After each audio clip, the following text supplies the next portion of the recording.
ఇక్కడ మనం గుత్తికోట భాస్కర్ సార్ గారి దగ్గర అయితే ఉన్నాము.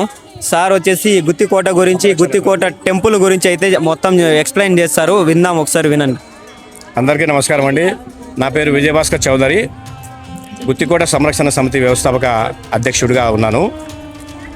మనం ఇప్పుడు ఈ యొక్క శ్రీరామనవమి సందర్భంగా గుత్తికోట ప్రాంగణంలో ఉన్న శ్రీ రామస్వామి దేవాలయం దగ్గర అద్భుతమైన కార్యక్రమాలు జరుగుతున్నాయి. ఈ యొక్క వేడుకలు మనం అక్కడ ఉన్నాము. నాయక్ లైఫ్ లాక్స్ బ్రదర్, చాలా సంతోషం. ఎందుకంటే సోషల్ మీడియాలో మీరు యూట్యూబ్ ద్వారా మా గుత్తికోట ప్రాశస్త్యాన్ని కూడా మీరు అద్భుతంగా ప్రపంచానికి చూపిస్తున్నారు. ముఖ్యంగా ఈ రామాలయం గురించి మనము చెప్పుకుంటే, మనకి మహాభారతంలో జయమే జయుడు అంటే అభిమన్యుని మనుముడు ఇక్కడ పూజలు నిర్వహించినట్లు అప్పటి నుంచి ఈ యొక్క దేవాలయం ఉన్నట్లు కూడా మనకి చరిత్ర చెబుతుంది. ఇక్కడ మనకి ఈ రామాలయంలో ముఖ్యంగా మనకి చెప్పుకోండేది ఏమంటే, భద్రాచలంలో రాముడు ఎలా ఉంటాడో మన గుత్తికోట రామాలయం కూడా అలాగే ఉంటుంది. ఎందుకంటే ఇక్కడ హనుమంతుడు ఉండడు. మనకి జయమే జయుడు కాలం నుంచి ఈ యొక్క రామాలయం నిర్మించబడింది. ఇక్కడ రామాలయంలో ప్రత్యేకం ఏమంటే, ఆంజనేయ స్వామి ఉండడు.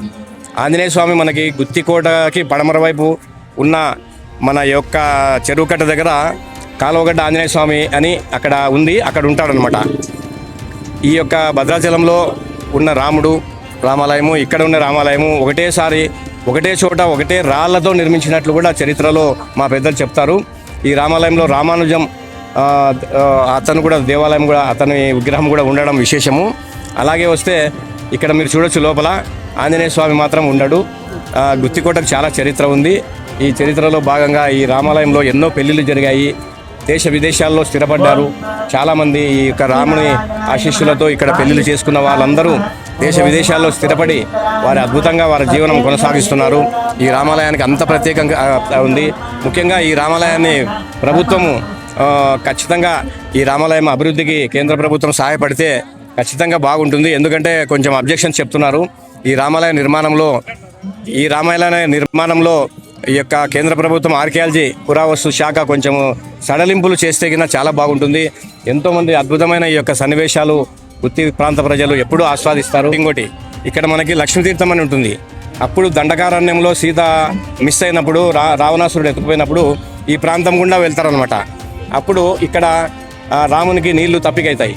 అప్పుడు లక్ష్మణ్ అంటాడు, లక్ష్మణ నాకు నీళ్ళు తప్పికైతున్నాయి అంటే, అప్పుడు బాణంతో సంధిస్తే కింద అక్కడ ఒక తీర్థం ఏర్పడుతుంది. అది లక్ష్మీ తీర్థంగా కూడా కొనసాగుతుంది. అక్కడ కూడా ఒక శివాలయం ఉంది.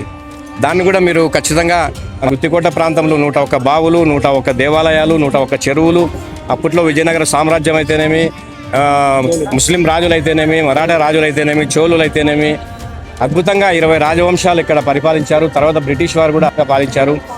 ఈ యొక్క ప్రస్థానం, గుత్తికోట ప్రస్థానం హైదరాబాద్కు లేదు చరిత్ర, అనంతపూర్కు లేదు, గుంతకల్కి లేదు. గుత్తికి అంత చరిత్ర ఉంది. ఇది గమనించాలి. చరిత్ర గురించి, మన చుట్టుపక్కల గ్రామాల గురించి, గుత్తికోట గురించి, కోటలో ఉన్న టెంపుల్స్ గురించి, చుట్టుపక్కల ఉన్న టెంపుల్స్ గురించి ఎక్స్ప్లెయిన్ చేస్తారు డీటెయిల్గా. ఒకసారి విందాం.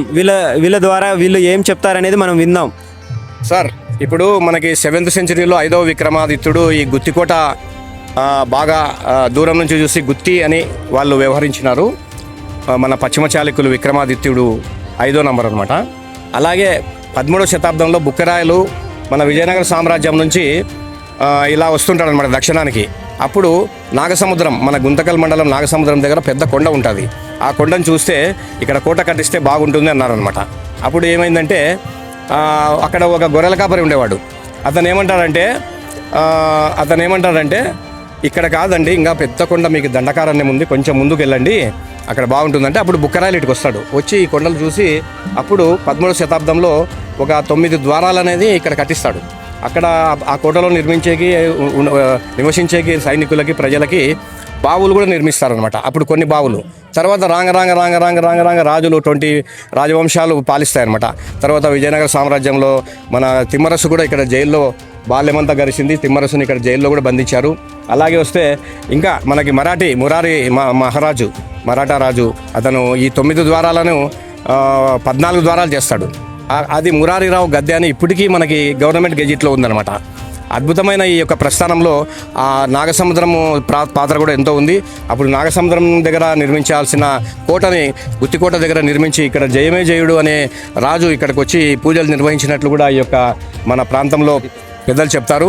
చాలా చరిత్ర ఉంది. చుట్టూ ఎన్నో బావులు, ఎన్నో దేవాలయాలు, అలాగే ఎంతో ప్రస్థానం కొనసాగిస్తున్న ఈ గుత్తికోటలో ఇలాంటి కార్యక్రమాలు జరుపుతున్న ఈ యొక్క ఆలయ అభివృద్ధి కమిటీ వారికి కూడా మనం ధన్యవాదాలు చెప్పాలి. ఎందుకంటే ఎవ్రీ ఇయర్ వాళ్ళు ఎంతో లక్షలు వెచ్చించి ఇక్కడ వారు అద్భుతంగా గుత్తి ప్రాంత ప్రజలకు ఈ యొక్క ప్రస్థానాన్ని కొనసాగిస్తున్నారు. ఇక్కడ పెళ్లిళ్ళు చేసుకున్న వారు సుఖ సంతోషాలతో అష్టైశ్వర్యాలతో తులదూగుతున్నారు. చాలా ఆనందం. ఇలాంటి గుత్తికోట చరిత్ర ఎన్నో ఇంకా ఇక్కడ మనకు రాజుల ప్రస్థానం, బ్రిటిష్ ప్రస్థానం తర్వాత మనకి హంపన్న స్టోరీ కూడా ఉంది. హంపన్న గారు కూడా గుంతకల్లులో ఇద్దరు బ్రిటిష్ అక్కడ నుంచి మనకు చెన్నై నుంచి బాంబే నుంచి చెన్నైకి వెళ్తున్న సమయంలో గుంటకల్ దగ్గర వాళ్ళు స్టే చేస్తారు. అక్కడ ఇద్దరు స్త్రీల మానపాలను కాపాడుతాడు హంపన్న. అప్పుడు బ్రిటిష్ వారు అతన్ని కాలుస్తారు. ఆ ప్రస్థానం కూడా గుత్తిలో ఒక పెద్ద కథలుగా ఉంటుంది. చాలా అద్భుతమైన స్టోరీ. కేశవ పిల్లయ్య గారు వారు కూడా చాలా అద్భుతంగా ఇక్కడ అడ్వకేట్గా, ప్రెస్ రిపోర్టర్గా చాలా అద్భుతంగా వాళ్ళు చేశారనమాట. ఇలాంటి గుత్తికోట చరిత్రలో ఎన్నో విషయాలు మనం ఇంకా చెప్పుకోవచ్చు. మీరు ఇంకా మీకు చాలా ఇస్తామన్నమాట. ఓకేనా? ఈ రామాలయంలో పెళ్లి చేసుకున్న వారు సుఖ సంతోషాలతో అష్టైశ్వర్యాలతో తులదూగుతారని అనాదిగా రాజుల కాలం నుంచి జరుగుతుంది. ఈ రామాలయం అభివృద్ధికి ప్రభుత్వము, కేంద్ర ప్రభుత్వం అయితేనేమి, రాష్ట్ర ప్రభుత్వం అయితేనేమి సంకల్పించాలి. ఇక్కడ ప్రాంత ప్రజలు ఈ రామాలయాన్ని అభివృద్ధి చేసుకోవాలని చాలా తహతహ పడుతున్నారు. ఈ యొక్క ప్రజల యొక్క విశ్వాసాన్ని, అలా వాళ్ళ యొక్క కోరికని ప్రభుత్వాలు నెరవేరుస్తారని గుత్తికోట విజయభాస్కర్ ఈ సందర్భంగా ప్రభుత్వాలకి విజ్ఞప్తి చేస్తున్నారు. Thank you sir. Thank you so much sir. జై శ్రీరామ్. జై శ్రీరామ్. జై శ్రీరామ్. జై Shriram. Okay, thank you so much sir. మంచి ఇన్ఫర్మేషన్ ఇచ్చినందుకు గుత్తికోట గురించి, రాయలసీమ గురించి, గుత్తి టెంపుల్స్ గురించి గర్వంగా ఉంది మీరు చెప్పినందుకు. ఓకే, ఇంకా కొత్త ఇన్ఫర్మేషన్స్ ఏమన్నా ఉన్నా కూడా ఇలానే ప్రజలందరికీ, మన రాయలసీమ, మన గుత్తి పక్కలో మన అనంతపురం జిల్లా ప్రజలకి తెలియజేయాలనేసి కోరుకుంటూ మీ నాయక్ ధన్యవాదాలు. Thank you so much. మన భారతదేశంలోనే కాకుండా ఆఫ్రికాలో కూడా ఉండడం మాకు ఎంతో గర్వకారణం. ఎందుకంటే మా గుంతకల్ నియోజకవర్గంలో ఉండి మీరు ఆఫ్రికాలో కూడా ఉండి ఈ యొక్క యూట్యూబ్ ఛానల్ని ఇంకా ప్రమోట్ చేస్తూ ఇంకా దేశ విదేశాల్లో ఒక మంచిని బయటకు వెలికి తీస్తున్నారు. మీ ఛానల్ని కూడా సబ్స్క్రైబ్ చేయవలసిందిగా మా యొక్క వ్యూవర్స్ని కోరుతున్నాను. Thank you so much. ఇంకా ఆల్రెడీ నేను గుత్తికోట గురించి 2 వీడియోలు అయితే అప్లోడ్ చేస్తున్నాను. ఓకే, అది కూడా మీరు నా యూట్యూబ్ ఛానల్లో వెళ్ళి sure. Thank you sir. Thank you మా. Thank you sir. Thank you very much. Explain చేసినందుకు చాలా ధన్యవాదాలు. ఇలానే ఇంకా అభివృద్ధి చేసుకోవాలనేసి మన గుత్తికోట దగ్గర ఉన్న టెంపుల్స్ కూడా నేను ఆశిస్తున్నాను.